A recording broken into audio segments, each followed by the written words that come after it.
Kahapon nga may buyer tayo papuntang Batangas. Si Sir, sino ngayon? Si Sir Leo Buntas. So ngayon naman yung biyahe natin, yung ating shipping ay sa papuntang Cebu, sa Mandawi City. Si Sir Jerry Castro. So salamat Sir Jerry Castro sa pagbili ng ating mga sisiw. So ngayon naman sa kanya is 1 month na Shamuasel, 1 month na Basilan, at saka 1 month na Sampin, bali pares-pares. So ngayon ay tingnan natin yung kanyang mga sisiw.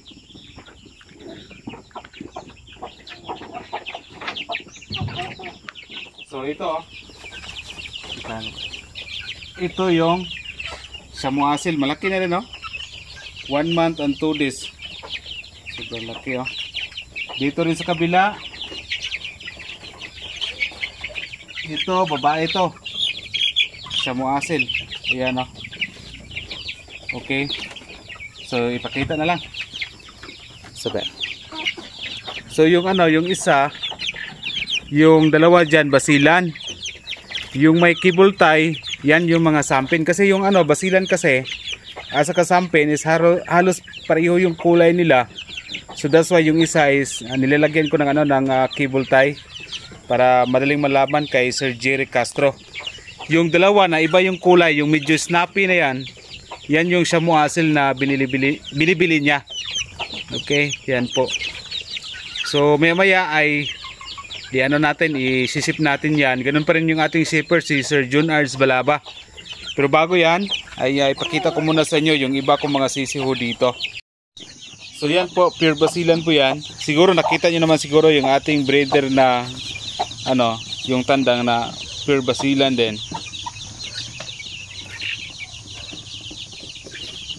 So sa akin naman, pwede naman akong akong may interesadong bumili po ng mga 2 weeks old, 1 week old.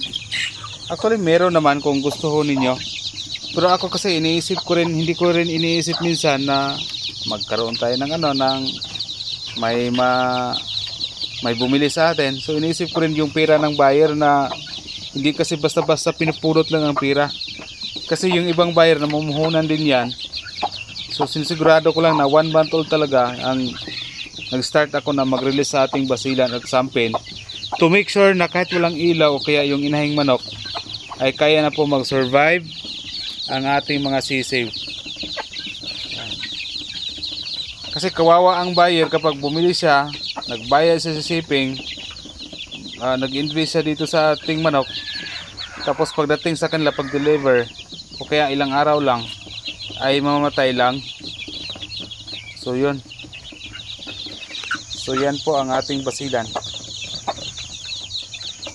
So yan na lang po ang ating basilan na available. Wala na po tayong iba. So dito naman meron tayong sampin. Actually marami to dito. Saan yung fields? Bigyan natin ng fields, ha. Dito may sampin tayo dito.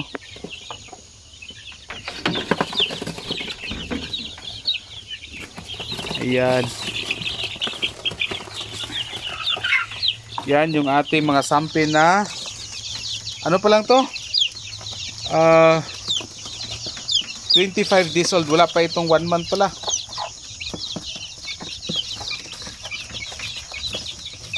$25 days old pa lang to yung ating mga sampin yan, oh.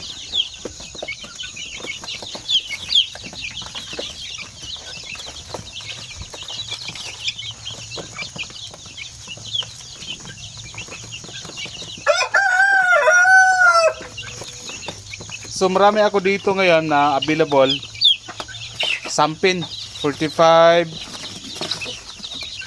days old, 1 month old. Ayan. Pero ito sila, itong mga sampin na ito, kahit walang ilaw kaya walang inahin dito ay kaya na po nila mag-survive nito.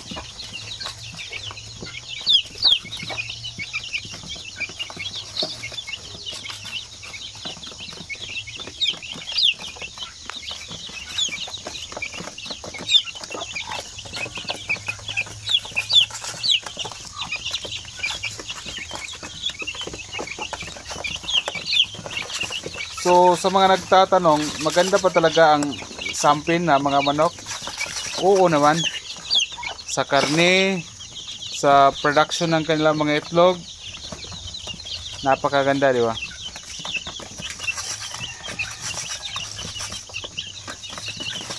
So yan, kung habang may available pa, kung sino yung gusto, yan, bigay na lang natin.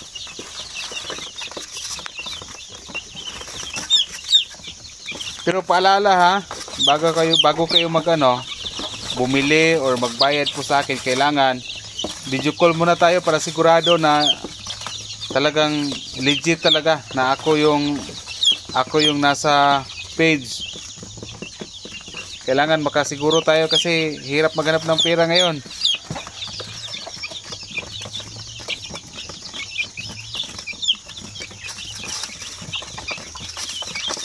Ako ang patakaran ko dito, as long as hindi nila ako makita sa video call, hindi muna magbayad. Para maiwasan natin yung hindi magandang transaction. Ang dami nila dito. Dito banda, meron pa pala akong konting basilan dito na natitira. Yung isa na snape ay dalawa na lang sila. Hinalo ko na lang dyan kasi nakakapagod magpainom ng tubig. So the rest, yung iba basilan na po yan. Ayan. Available yan. Yung ating shamuasil dyan is dalawa na lang. Yung snape, nakita nyo, yan dalawa. Mga lalaki lang ata yan, dalawa. So yan, ang edad nyan 1 month and 3 days na. Yung iba dito na basilan is 1 month old. Okay. Doon pa tayo sa kabila.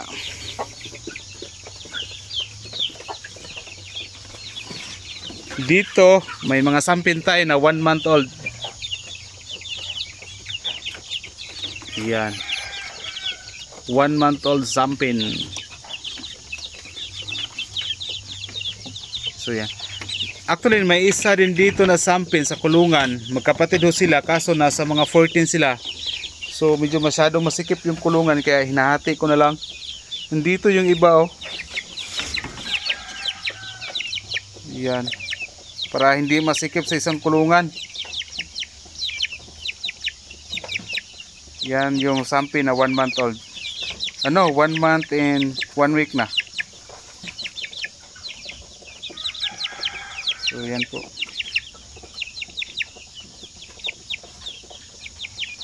So yun nga no, ay sunod-sunod na po yung ating mga buyer. Kahapon, ngayon, tapos by the next day, sabi meron daw pupunta, may magpa-ship daw. Ayan. So ang dami nang na-out sa ating mga sisir pero marami pa rin ang natitira. Marami pa rin dyan na naglilimlim dyan. Puno yan yung ating mga breeding pen dyan. Ayan. Plus dito pa, meron pa dito sa ating ranging area yan. Hindi na lang tayo papasok dyan. Ayan. Ang breeding pen ko dyan, back to back, nasa mga 9. Tapos dito, pinakawalan ko na yung iba. So ang next project ko dito ay sana makaabot tayo ng at least 100 na mga inahin na mga manok para kung merong mag-inquire lahat-lahat pwede nating mapagbigyan. So yan. So sino yung gusto, mensahe lang sa ating page na Das Ruin Channel. So kaya po namin mag-ship ng manok Luzon, Visayas at Mindanao. Shamuasil, lucky boy ba? Lucky na. Lucky na siya. Okay. Yan, Sir Jerry Castro, piniprepare na natin yung inyong shipping sa inyong mga sisiw. Okay.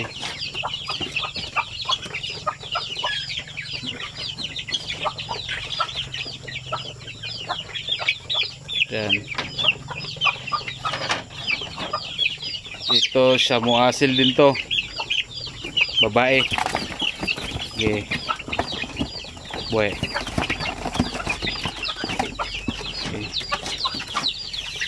Kanang may cable tie sunod boy. Tara, may cable tie. Oh, ito sampin. Pure sampin. Laki. Sige.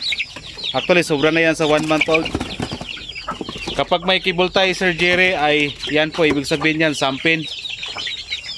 So para madaling ma-identify kung saan ang basilan at sampin kasi halos pareho yung kulay nila. At least madaling malaman. So yan po, sampin po yan na 1 month old. Okay, babae. Okay, may kibultay yun. So yan, walang kibultay, basilan. Okay, yan po, basilan. Pakita boy. Laki na boy. Sira. Kaya yan, laki, basilan. Indot to glawas boy no. Biyag ka eh. Okay. Pero itong box, Sir Jerry, ay temporary lang to. Sa pag-shipping sa barko ay ano ito? Ilipat doon sa isang box yung binabayaran mo na 100. Okay. A few moments later. Ay gabi. Ipakita na saya. Mugugud-gugud ragud atong 45 na itong gidepanalagan. Ah, kumati rin eh. Pero Abi na ko ganun.